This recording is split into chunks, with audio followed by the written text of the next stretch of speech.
آج کل پاکستان میں ایک ایشو چل رہا ہے کہ پاکستان ڈیفالٹ ہو گیا، پاکستان کا دیوالیہ ہو گیا، بینک کرپٹ ہو گیا۔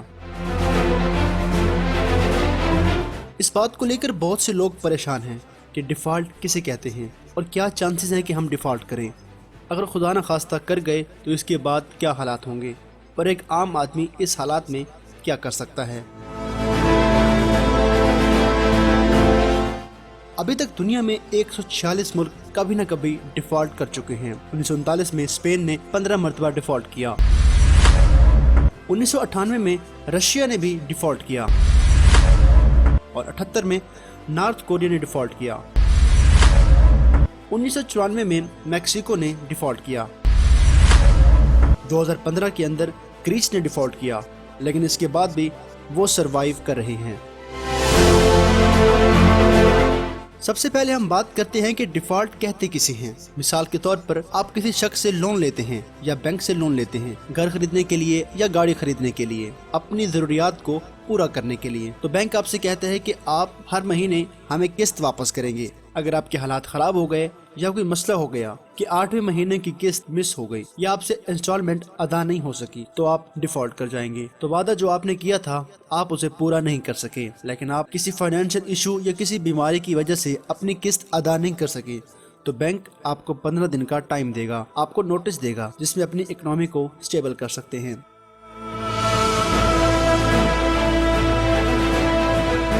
لیکن اگر آپ پیسے نہیں دیتے تو بینک اب کیا کرے گا؟ اس کے بعد بینک آپ کو نوٹس بھیجے گا، اور اگر آپ انسٹالمنٹ ادا نہیں کر سکے تو آپ کے سارے ایسٹس آپ سے لے جائے گا اور پھر ان کو بیچ کر اپنا پیسہ پورا کرے گا۔ اسی طرح ہی ملک کے ساتھ ہوتا ہے، اس میں لون مختلف کنٹریز سے لیا ہوتا ہے، فارن اسٹیٹ سے لیا ہوتا ہے اور IMF سے لیا ہوتا ہے۔ تو اب جب ہم ان کو بتائیں گے کہ ہم ڈیفالٹ کر گئے ہیں تو وہ کہتے ہیں ٹھیک ہے کوئی بات نہیں، ہم آپ کو 30 دن کا ٹائم دیتے ہیں، اب میں پیمنٹ کر دیجیے گا۔ اگر آپ پیمنٹ نہیں کر سکے تو آپ کے ایسٹس ضبط کر لیے جائیں گے۔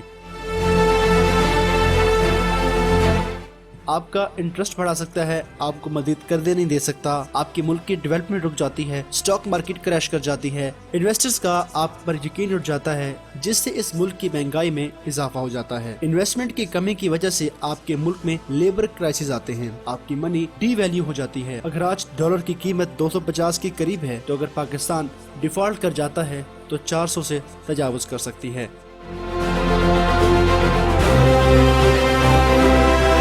اگر کوئی ملک ڈیفالٹ کر بھی جائے تو اسے سٹیبل کرنے میں کم از کم 2 سال لگ جاتے ہیں، اور اس کے اثرات ختم ہونے میں 5 سے 10 سال کا عرصہ لگ جاتا ہے۔ وہ ڈیپینڈ کرتا ہے ہماری محنت۔ تو یہ ہے وہ برے سینیریو والی بات، کیونکہ کوئی نہیں چاہتا کہ پاکستان ڈیفالٹ ہو۔ 75 سال سے ابھی تک پاکستان نے ڈیفالٹ نہیں کیا، لیکن حالات شاید یہی بتا رہے ہیں کہ شاید پاکستان ڈیفالٹ کر جائے۔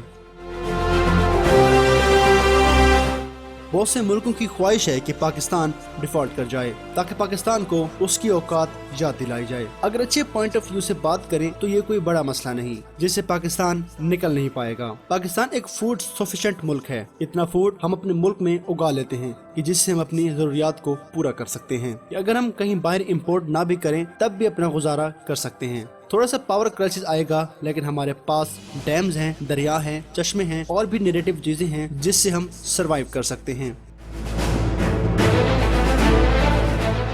تو مشکل وقت آئے گا لیکن امید ہے کہ ہم اس وقت سے گزر جائیں گے، لیکن اگر ہم کچھ ٹرمز پر ابھی عمل کر لیں تو ہم ڈیفالٹ ہونے سے بچ سکتے ہیں۔ پاکستان IMF سے $2 بلین کی امداد مانگ رہا ہے، لیکن $2.5 مہینے کا انٹرسٹ بھیجتے ہیں۔ لیکن بات یہ ہے کہ کچھ کام ہم نے بجٹ میں کرنے تھے اور ہم نے نہیں کیے۔ ہم نے ٹیکسز کو ختم کرنا تھا، وہ ہم نے بڑھا دیا۔ سرکاری ملازمین کی 15% تنخواہیں بڑھا دی، بجلی بڑھا دی، کسی کو ایگزیکٹو الاؤنس دے دیا، تو ظاہر سی بات یہ ہے کہ بجٹ کا خسارہ بڑھے گا۔ ان باتوں کی وجہ سے IMF آپ کو تنگنی کا ناچ نچا رہا ہے۔ اب ہم عام آدمی اس معاملے میں کیا کر سکتے ہیں؟ اپنے پیسے کو گولڈ میں کنورٹ کر لیں۔ سیکنڈ، باہر کی اشیاء کی نسبت اپنے ملک کے پروڈکٹ کو استعمال کریں۔ کوشش کریں کہ میڈ ان پاکستان پر آ جائیں۔ اگر آپ ابھی بھی اسٹیبل ہیں تو گھر پر فارم ہاؤس یا کچھ سبزیاں اگا لیں۔ جب یہ وقت آئے تو 3 منتھ تک آپ اپنے آپ کو اسٹیبل کر سکیں، اور جس سے ہمارا زرعی مبادلہ باہر نہیں جائے گا۔ لیکن آپ اتنا سمجھ لیں کہ اگر پاکستان ڈیفالٹ کر گیا تو دنیا ختم نہیں ہوگی۔